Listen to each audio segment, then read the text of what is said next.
Hello friends, मैं आपका mentor ए के सिंह और आज हम अपने सिलेबस का नेक्स्ट पार्ट देखेंगे। तो नेक्स्ट पार्ट देखने से पहले आपको मैं एक चीज़ बता दूं। देखिए, हम कर रहे हैं केवीएस की तैयारी और केवीएस में पीआरटी, टीजीटी एंड किसकी पीजीटी की तैयारी कर रहे हैं और वो भी साइको की। तो यहाँ पर आकर एक चीज़ थोड़ा सा अलग आ गया है, यानी कि आपके टॉपिक में यहाँ से 2 पार्ट में, यानी कि 2 पार्ट एक्सटेंड होने शुरू हो जाएंगे। तो यहाँ से आपको क्या पढ़ना है, देखिए, जो टीजीटी पीजीटी की तैयारी कर रहे हैं उनको पढ़ना है अब प्रिंसिपल ऑफ कैरिकुलम ऑर्गेनाइजेशन, यानी कि ऑर्गेनाइजेशन। और जो पीआरटी है, यानी कि प्राइमरी टीचर की तैयारी कर रहे हैं, उनका जो सिलेबस है foundation liberty and numericals early childhood care के बारे में पढ़ना है। तो यानी कि 2 टॉपिक है हमारे, दोनों टॉपिक अलग अलग।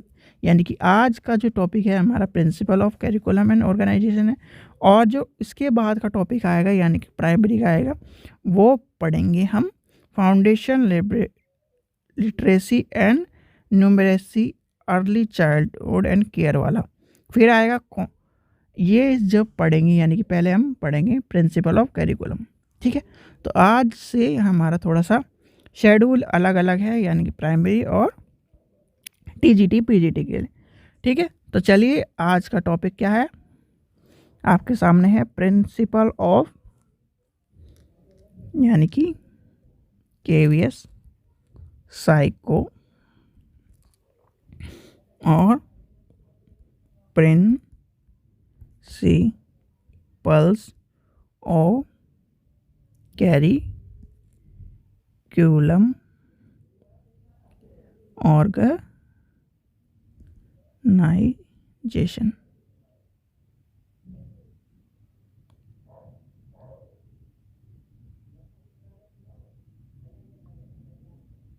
ठीक है, तो ये टॉपिक है हमारा प्रिंसिपल ऑफ ऑर्गेनाइज। तो चलिए हम पढ़ते हैं पाठ्यक्रम के सिद्धांत। ठीक है, तो पाठ्यक्रम के सिद्धांत समझने से पहले आपको पता होना चाहिए पाठ्यक्रम के सिद्धांत बनाए क्यों जाते हैं, क्यों आवश्यक है। भाई सीधे सीधे बात है, सिद्धांत हम क्यों बनाते हैं, सिद्धांत से हमें क्या फ़ायदा है, क्या चीज़ें मिलती हैं। देखिए, किसी भी कार्य को करने के लिए, उसमें मदद करने के लिए, उसे बेहतर बनाने के लिए पाठ्यक्रम के सिद्धांत बनाते हैं, यानी कि एक तरह से लॉ टाइप। और उससे क्या फ़ायदा होता है, उससे ये फ़ायदा होता है किसी भी शिक्षण संस्थान में योग्य कार्य और जवाबदेही, मान्यता, आत्मविश्वास को बनाए रखने के लिए कार्य होता है। ठीक है, तो ये सब चीज़ें होते हैं पाठ्यक्रम यानी सिद्धांत के कार्य।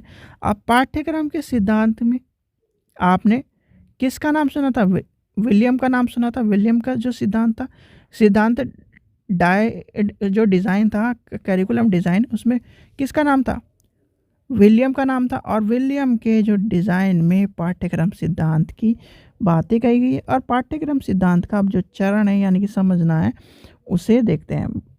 चलिए आगे चलते हैं, यहीं से लिख लेते हैं पाठ्यक्रम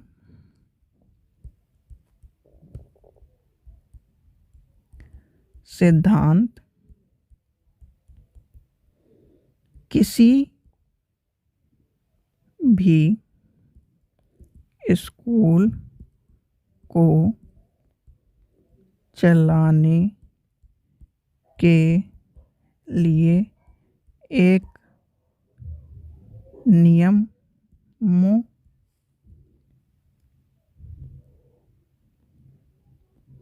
या कानून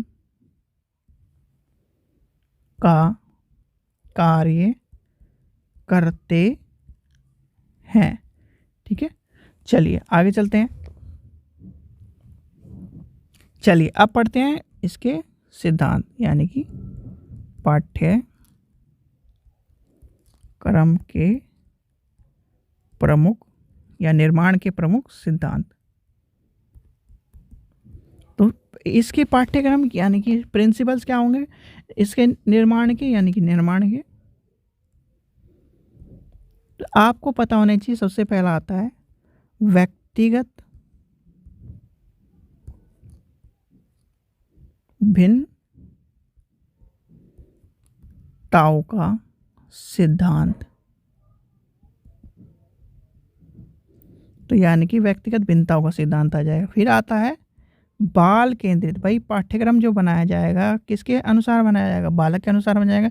टीचर सेंटर तो है नहीं अब एजुकेशन, अब है बालक केंद्रित यानी कि बाल केंद्रित पाठ्यक्रम। फिर क्या आएगा विषय केंद्रित, विषय के अनुसार बनाया जाना चाहिए। भाई आप पढ़ा रहे हो इंग्लिश और इंग्लिश के अनुसार ना छोड़कर उसे बना दिया मैथ के अनुसार, तो क्या पाठ्यक्रम होगा पूरा, यानी कि सिलेबस का पार्ट पूरा होगा नहीं। फिर आता है रचनात्मकता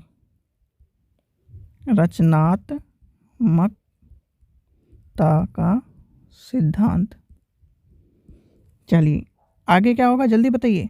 कोर पाठ्यक्रम, ये सारे इसके सिद्धांत के पार्ट है, यानी कि आपको ये सब इसमें इन्वॉल्व पढ़ना होता है। चलिए नेक्स्ट क्या आता है, नेक्स्ट आता है जीवन संबंधित तैयारी, यानी कि पाठ्यक्रम का जो होता है सिलेबस कभी भी जीवन के लिए तैयार नहीं करता, पाठ्यक्रम जीवन के लिए तैयार होने वाला होता है। चलिए आगे चलते हैं, जल्दी बताइए अगला क्या होगा प्रगतिशील। भाई बच्चे को प्रगतिशील भी तो बनाना है, प्रगतिशील सिद्धांत। चलिए फिर आता है बहुमुखी विकास का सिद्धांत। फिर आता है लचीला पाठ्यक्रम। तो जो प्रिंसिपल्स होते हैं करिकुलम के वो सारे, भाई लचीला होगा तभी करिकुलम एक तरह सिद्धांत कोई प्रोपेट होगा, बहु विकास होगा, प्रगतिशील होगा, और क्या होगा जीवन पर्याप्त सिद्धांत यानी कि जीवन पर्याप्त के लिए होगा, कोर पाठ्यक्रम होगा, रचनात्मक होगा, विषय केंद्रित होगा, बाल केंद्रित होगा, व्यक्तिगत भिन्नता होगी। ये सारी जब चीज़ें होंगी तो कहीं ना कहीं तभी तो आपका करिकुलम का कोई एक बेहतर तरीका बैठेगा, यानी कि करिकुलम डेवलप करने का, करिकुलम के प्रिंसिपल का, करिकुलम सिद्धांत कुछ भी कह लीजिए। हमें सिद्धांत क्यों आवश्यक है, हमें पता ही है सिद्धांत क्यों आवश्यक है। किसी भी चीज़ को चलाने के लिए, यानी कि स्कूल के लिए चाहिए हमें, स्कूल को चलाने के लिए ये सब चीज़ें इंपॉर्टेंट हो। भाई लचीला ना हो, एक तरह से डंडे वाला करिकुलम हो, तो क्या बच्चे पढ़ लेंगे, अगले दिन ही नाम कटवा के दूसरे स्कूल में चले जाएंगे। तो यानी कि ये सब चीज़ें भी इम्पॉर्टेंट होती है करिकुलम में। अब आप जान गए होंगे सारी चीज़ें करिकुलम के, आपने लचीला पढ़ लिया, हाइडिंग करिकुलम पढ़ लिया और प्रिंसिपल्स पढ़ लिए, तो अब करिकुलम में आपको कोई दिक्कत नहीं होगी। करिकुलम के ये सारे पार्ट्स हैं, यानी कि इतना पढ़ना है करिकुलम में, तब आपको समझ में आएगा करिकुलम क्या है। करिकुलम और सिलेबस में डिफरेंस क्या है, एक क्या नाम बाप है और एक बच्चा है, ठीक है। एक पूरा घर है और एक पूरा एक घर का कमरा है, ठीक है। तो यानी कि करिकुलम पूरा घर है और करिकुलम सिलेबस क्या है, एक कमरे का मतलब घर का एक कमरा है, ठीक है। फिर उसके सिद्धांत क्या है करिकुलम, क्योंकि करिकुलम में ही सारी चीज़ें आएंगी, करिकुलम का ही आपको सब चीज़ें पढ़नी है, सिलेबस का कोई चीज़ नहीं पढ़नी। सिलेबस में हमें चार पांच चीज़ें, सिलेबस क्यों इंपॉर्टेंट, सिलेबस एज के अनुसार होना चाहिए, फिर करिकुलम के मतलब करिकुलम के अनुसार ही होना चाहिए सिलेबस, करिकुलम से हटके नहीं होना चाहिए। तो ये सब चीज़ें इंपॉर्टेंट होनी चाहिए, ठीक है बच्चों। तो दोबारा देख लीजिए एक बार, चलिए क्या है व्यक्तिगत भिन्नता, बाल केंद्रित, विषय केंद्रित, रचनात्मक, कोर पाठ्यक्रम। कोर पाठ्यक्रम आपको पता है क्या होता है, जैसे कि सीबीएसई में आप पढ़े होंगे, यानी कि सीबीएसई से पढ़े होंगे, तो कोर सब्जेक्ट और इलेक्टिव सब्जेक्ट दो तरह से सब्जेक्ट होते हैं। तो वो चीज़ें वही मेन सब्जेक्ट और सप्लीमेंट्री सब्जेक्ट, एक तरह से वो वाली बात है।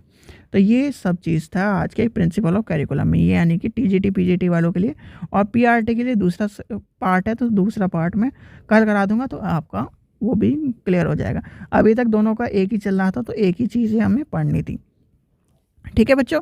आशा करता हूँ आपको वीडियो पसंद आई। वीडियो पसंद आई तो लाइक करें, चैनल को सब्सक्राइब करें और वीडियो को ज़्यादा से ज़्यादा शेयर करें। Thank you.